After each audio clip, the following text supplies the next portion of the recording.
I've always loved music and wanted to write my own, but when I started on Flat about 3 years ago, I would just do arrangements. I started experimenting from there with saxes and strings, and now I'm leaning towards huge orchestral scores or film music. I try to incorporate as many different styles as possible. I switched from MuseScore to Flat because I thought Flat was always a lot easier to use than MuseScore and a lot less clunky. I stuck with Flat though because of the amazing community and staff.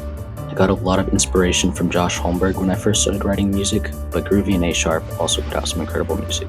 I spend a lot of time improvising on the piano, and I really like to try get out of my comfort zone when I come across an idea that I like. Write it down. It may just be a melody or a chord progression, but I think it's a lot easier to work with an idea beforehand that you can turn into something huge. I usually try and write everything in one session and then wait a few days before I listen to it again, and then I mix it. Music can tell a story, convey emotion, inspire, and reach an audience better than the strongest words, and the really powerful thing about it is that almost everyone can perceive it in their own unique way. To me, that means a lot. I don't think there's any better feeling as a composer than walking into a room and hearing your music.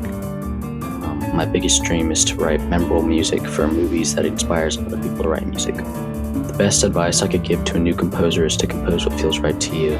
It's easier to improve when you love what you do, and so if the piece doesn't have any value to you, then you won't have much to add to it. But if you write music to connect to a specific emotion or an idea, then you have something specific to connect it to.